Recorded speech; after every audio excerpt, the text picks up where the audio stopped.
Assalamualaikum warahmatullahi wabarakatuh. Saya Muhammad Randi Akbar, SPMC, dosen pada program studi ilmu pemerintahan, Fakultas Ilmu Sosial dan Ilmu Politik, Universitas Muhammadiyah Makassar.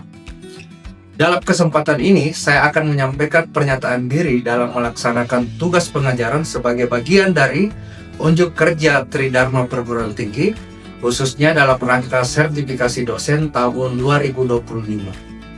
Sebagai bagian dan tanggung jawab pengajaran, saya menjadi dosen pengampu pada mata kuliah Dasar-Dasar Ilmu Politik dengan kode PP 64215, yang merupakan mata kuliah wajib fakultas dan ditempatkan pada semester 1 dengan bobot 3 SKS. Dalam pelaksanaan pembelajaran, saya merancang dan mengimplementasikan rencana pembelajaran semester atau RPS berbasis capaian pembelajaran, atau sering juga disebut sebagai Outcome Based Education. Model pembelajaran yang saya terapkan adalah blended learning dengan pendekatan flipped learning yang memungkinkan mahasiswa untuk mengakses materi sebelum pertemuan, sehingga dalam sesi tatap muka dapat difokuskan pada diskusi mendalam, pemecahan masalah, dan aktivitas yang reflektif.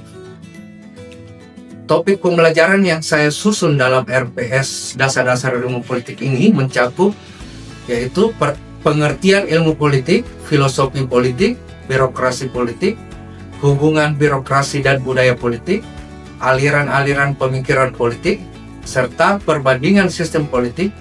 Untuk menunjang pembelajaran daring ini, saya memanfaatkan LMS dari Universitas Muhammadiyah Makassar, yaitu SPADA, yang bisa diakses pada spada.unismu.ac.id sebagai platform utama. Selain itu, saya juga menggunakan Zoom untuk sesi sinkronas dan platform seperti Quizzes.com untuk meningkatkan interaktivitas serta mengukur pemahaman mahasiswa terhadap materi secara menyenangkan dan kompetitif. Nah, penggunaan media ini saya sesuaikan dengan karakteristik mahasiswa generasi digital yang tentunya membutuhkan pendekatan yang variatif dan partisipatif. Nah, secara kebijakan di institusi, khusus untuk mata kuliah Dasar-Dasar Ilmu Politik, pada semester awal ini atau semester 1, pembelajaran itu dilaksanakan secara daring. Namun, untuk keperluan penyusunan portofolio PDD UKT-PT bidang pengajaran, saya juga menyelenggarakan contoh praktik pembelajaran secara luring, agar dapat memperlihatkan bagaimana pendekatan tatap muka yang lebih intensif dalam membangun interaksi dan menumbuhkan kemampuan berpikir kritis mahasiswa. Nah, dalam proses pembelajaran, saya merujuk pada capaian pembelajaran lulusan atau CPL, kemudian CPMK, dan sub-CPMK. Tujuan pembelajaran yang saya dorong meliputi kemampuan menunjang tinggi nilai-nilai kemanusiaan dan etika dalam politik. Kemudian penguasaan terhadap analisis data politik dan kebijakan, dan kemampuan memanfaatkan big data untuk menganalisis sistem politik pemerintahan. Kemudian pemahaman terhadap konsep-konsep dasar, ideologi, serta sistem politik di Indonesia.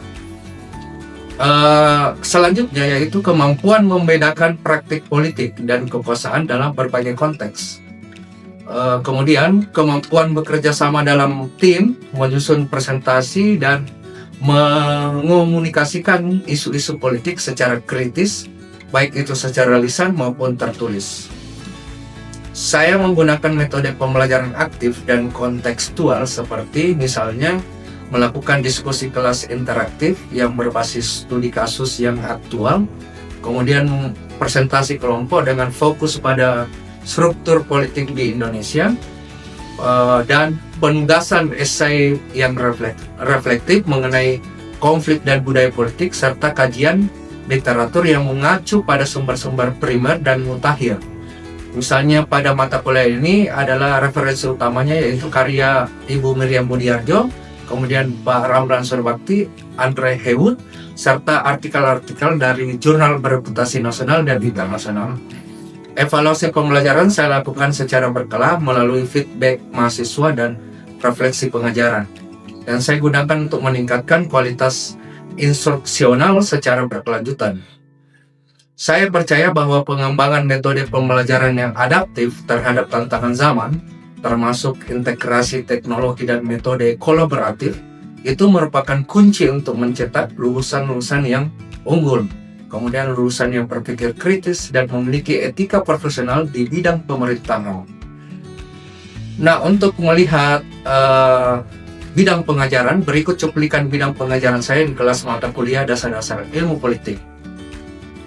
Ya, Assalamualaikum warahmatullahi wabarakatuh. Terima kasih teman-teman, selamat siang.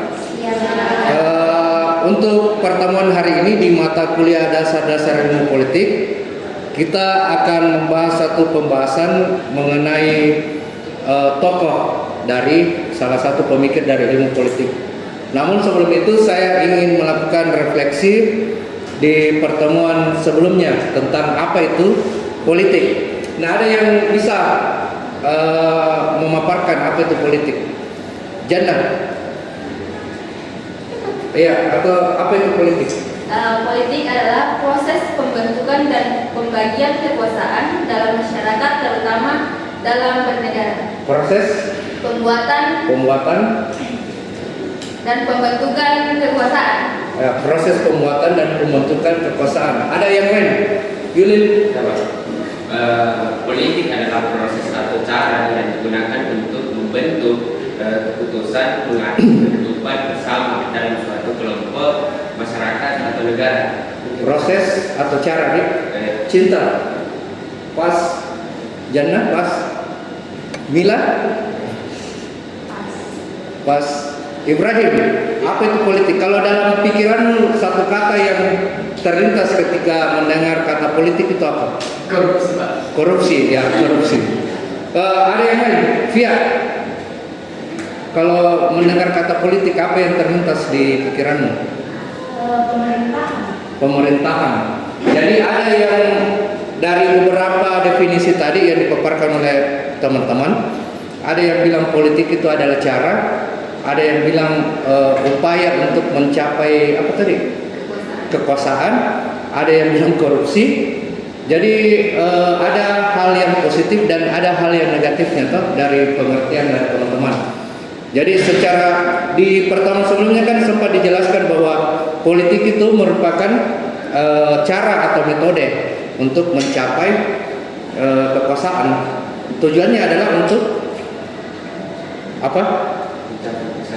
Untuk mencapai yang namanya kesejahteraan atau kepentingan bersama. Jadi politik itu adalah metode atau cara sama atau alat.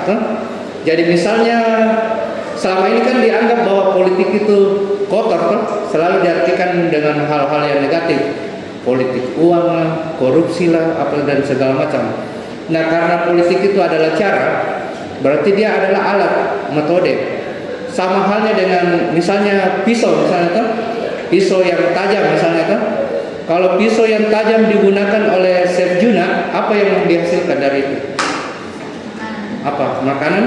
Makanan yang enak, yang lezat, yang menarik tuh. Beda ketika pisau yang tajam itu dipegang atau digunakan oleh seorang psikopat misalnya tuh. Apa yang terjadi kalau seorang psikopat pegang pisau tajam malam-malam di ujung lorong? Ya, tindakan kriminal. Jadi sama dengan hal politik. Jadi politik itu adalah metode atau cara. Jadi tergantung orangnya siapa yang menggunakan metode itu dipakai untuk apa. Nah, itu refleksi kita tentang apa itu politik.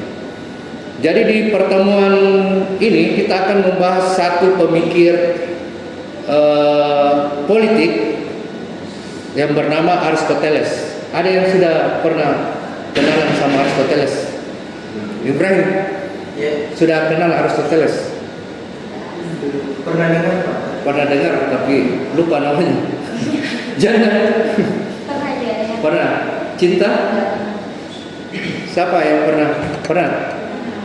Ya, Aristoteles itu dia salah satu pemikir yang cukup berpengaruh. Pemikirannya sampai sekarang itu masih relevan digunakan. Dan kita akan membahasnya tentang siapa Aristoteles dan mengapa pemikirannya itu menjadi penting untuk kita bahas. Nah, jadi Aristoteles itu dia hidup di masa Yunani kuno pada tahun 384 sampai 322 sebelum Masehi. Jadi kalau teman-teman pernah dengar namanya Plato, nah dia adalah murid dari Plato, Aristoteles ini, murid dari Plato, guru dari Alexander Agung. Pernah dengar Alexander Agung? Tidak? Coba dicari-cari nanti siapa itu Alexander Agung. Berapa umur mungkin? 21. Nah, Alexander Agung ini umur 18 tahun, dia sudah hampir menguasai seluruh Eropa. Jadi Alexander, makanya namanya ditambah Agung di belakangnya, atau sering juga disebut Alexander the Great. Jadi seorang raja dari Makedonia yang berhasil menaklukkan atau menguasai hampir seluruh daratan Eropa. Nah, gurunya itu adalah Aristoteles. Jadi Aristoteles ini mengembangkan pemikiran politiknya dalam konteks negara kota atau yang disebut polis. Di Yunani kan negara pada masa itu ya negara dalam bentuk kota. Kalau pernah lihat itu biasanya di film-film zaman dahulu itu kan bentuk kotanya itu benteng tuh, ada tembok-tembok di sekitarnya. Nah, itulah yang dimaksud oleh Plato itu oleh di masa Yunani itu adalah polis, jadi negara dalam bentuk kota. Nah, pemikiran Aristoteles ini berkembang di masa itu, di mana negara itu masih dalam bentuk kota atau negara kota namanya, atau polis. Nah, ada beberapa karya dari Aristoteles. Yang pertama itu dia menulis tentang etika atau Nicomacheia Etik. Nah, di bukunya ini dia membahas bagaimana seorang bisa hidup dengan baik. Kemudian yang kedua, ada bukunya yang berjudul Politics. Nah, Politics inilah yang menjadi landasan dasar atau landasan referensi yang masih relevan sampai sekarang digunakan. Jadi di politik itu menjelaskan bagaimana masyarakat dan negara itu seharusnya diatur agar semua bisa hidup dengan baik. Jadi dua karya besar ini yang mempengaruhi pemikiran-pemikiran politik setelahnya. Nah, bisa dicari bukunya karena ada di bukunya kayak dijual ini, sudah diterbitkan ulang. Meskipun ribuan tahun yang lalu tetapi masih bisa dibaca buku karya-karya dari Aristoteles. Nah, salah satu pemikiran utama dari Aristoteles yaitu menganggap bahwa manusia itu adalah manusia atau makhluk politik yang secara alami. Jadi man is by nature a political animal. Jadi manusia itu diibaratkan sebagai hewan politik atau dalam istilah Aristoteles disebut sebagai sun politikon. Pernah dengar istilahnya sun politikon? Tidak pernah. Sun politikon itu adalah ya manusia adalah makhluk politik. Jadi manusia itu tidak bisa lepas dari yang namanya politik. Manusia itu tidak bisa hidup sendiri tanpa ada orang lain. Ada yang pernah hidup sendiri tanpa ada orang lain? 1 minggu pasti pusing itu. Kita membutuhkan orang lain untuk hidup. Jadi kebutuhan menurut Aristoteles ini bukan sekedar kebutuhan fisik, bukan sekedar kebutuhan untuk makan, minum, tinggal, memiliki tempat tinggal dan lain-lain. Tetapi bagaimana kebutuhan itu bisa dikembangkan menjadi kebersamaan untuk berdiskusi dan mencari keadilan bersama-sama. Itu yang dimaksud dengan makhluk politik. Jadi manusia itu pada dasarnya adalah makhluk politik. Jadi ketika orang sudah satu-satu individu ini berkumpul, akhirnya membentuk satu komunitas sosial, minimal yang namanya keluarga kan. Jadi kalau orang jatuh cinta misalnya, akhirnya sepakat untuk menikah, akhirnya terbentuk satu komunitas yang namanya keluarga. Nah, dari keluarga-keluarga inilah yang kemudian membentuk satu komunitas menjadi komunitas desa. Dan dari desa ini kemudian berkembang menjadi satu negara. Nah, itu menurut Aristoteles bahwa manusia itu pada dasarnya adalah makhluk politik. Nah, di salah satu pemikirannya juga bahwa hidup di dalam polis itu adalah membutuhkan sebuah kebutuhan moral. Jadi menurut Aristoteles, hanya di dalam negara atau polis itu, di negara kota itu seseorang bisa hidup secara adil, kemudian bermoral dan memiliki makna masing-masing. Jadi sesama komunitas itu akhirnya hidup di dalam negara kota dan mencari keadilannya masing-masing. Nah, tujuannya apa? Nah, itu pertanyaannya. Misalnya, Jana, apa tujuanmu hidup, Jana? Apa tujuanmu hidup, Jana? Hah? Masa tujuanmu saja kau tidak tahu? Via, apa tujuanmu hidup? Menjadi manusia yang bermanfaat bagi banyak orang. Ya, menjadi manusia yang bermanfaat untuk banyak orang. Mila, tujuanmu hidup apa, Mila? Sama. Apa? Main TikTok? Apa? Bermanfaat bagi orang lain. Bermanfaat bagi orang lain. Cinta?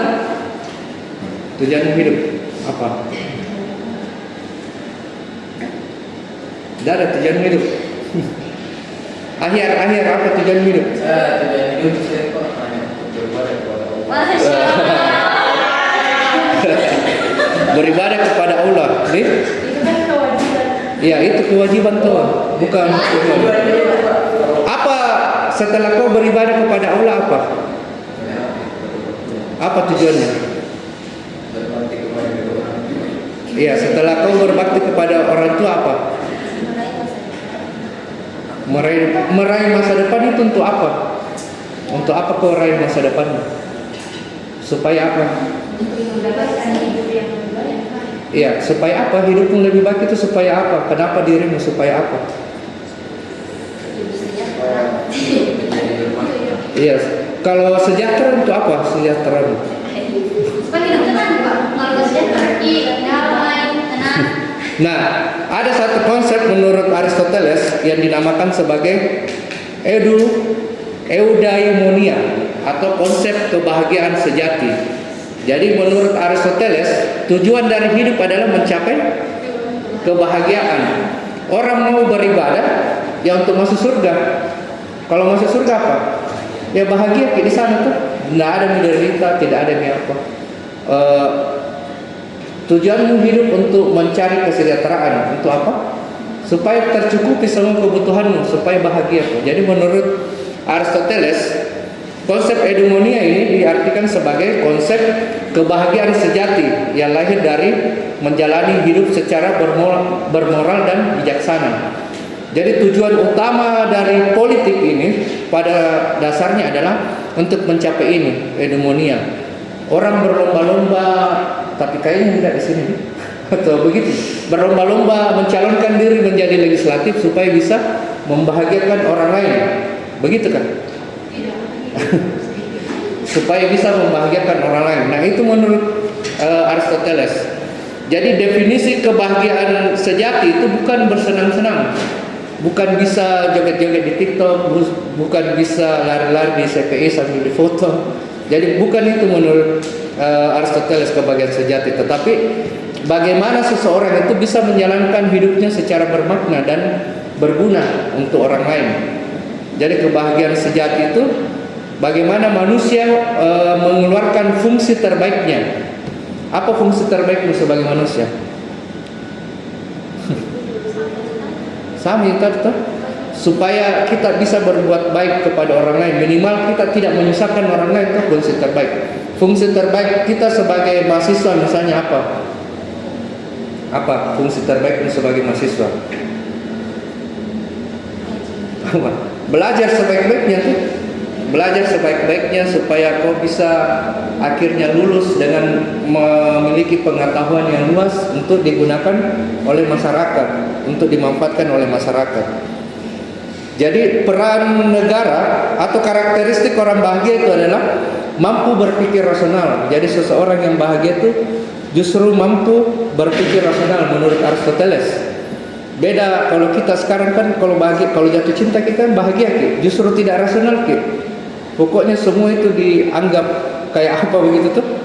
Jadi menurut Aristoteles justru terbaliknya, karakteristik orang bahagia itu orang yang bisa berpikir rasional, kemudian bisa berlaku adil kepada orang lain, berani dan hidupnya lebih sederhana.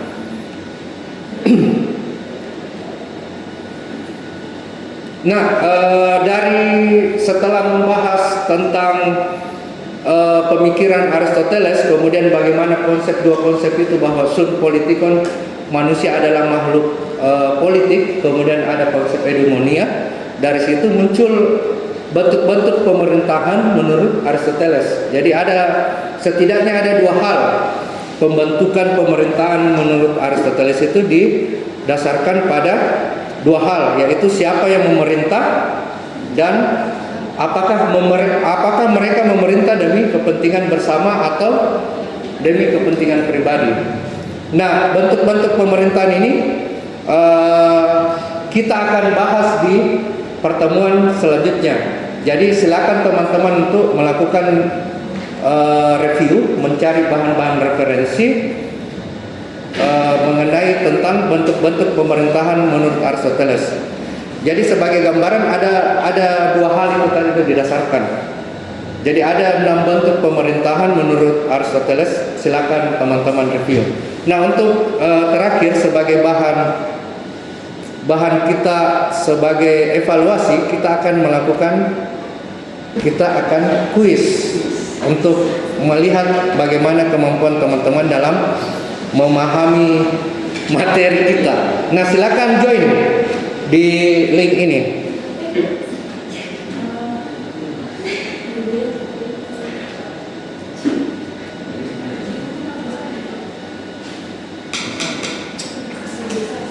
Nah, silakan di scan.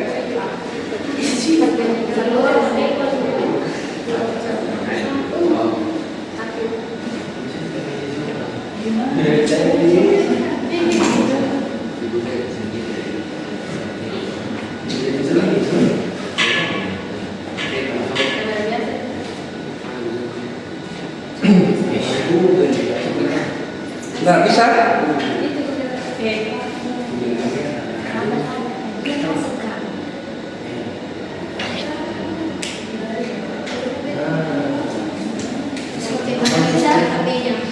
Ya, oke, silakan teman-teman scan ini dan kita akan mulai evaluasinya. Kita mulai dari sekarang. Silakan diisi. Ya, tulis satu kata.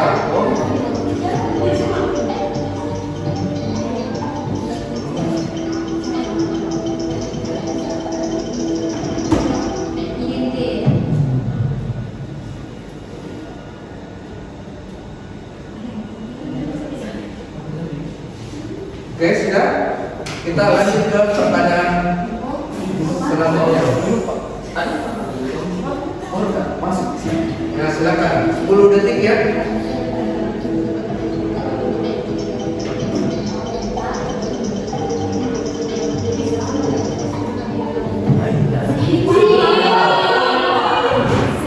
Sepuluh detik. Oh ya, silakan. Cuma satu yang jawab. Oke, kita lanjut.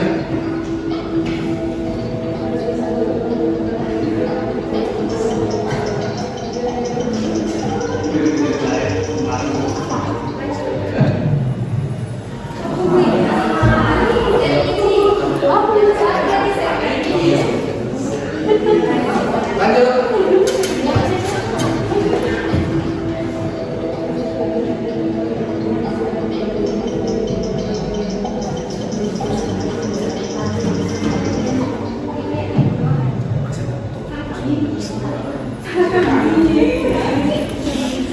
Jadi semakin cepat kau jawab, semakin tinggi gajinya.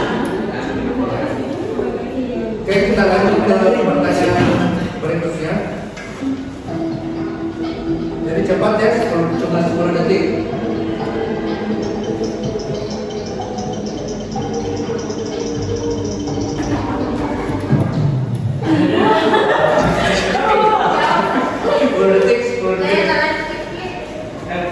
Oke, lanjut.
dari evaluasi kita. Sebenarnya ada Bila. Kalian bisa kok? Saya kira seru. Ya, terima kasih. Ya, oke, terima kasih. Selamat kepada siapa tadi yang juara? Bila, terima. Untuk minggu depan saya akan melakukan evaluasi terhadap evaluasinya. Jadi akan ditambah waktunya nih karena tadi terlalu cepat. Ada beberapa teman-teman yang belum sampai selesai membahas soal dan membaca soal dan jawabannya sudah habis. Jadi untuk minggu depan kita akan mungkin sampai 30 detik nih. Karena apalagi kalau soalnya agak panjang dan jawabannya agak panjang. Ya, saya kira untuk pertemuan kita hari ini cukup sekian dan terima kasih. Assalamualaikum warahmatullahi wabarakatuh. Waalaikumsalam warahmatullahi wabarakatuh. Demikian pernyataan diri saya dalam bidang pengajaran. Semoga dapat memberikan gambaran yang utuh atas peran dan tanggung jawab saya sebagai pendidik di lingkungan perguruan tinggi. Billahi fisabil haq, fastabiqul khairat. Assalamualaikum warahmatullahi wabarakatuh.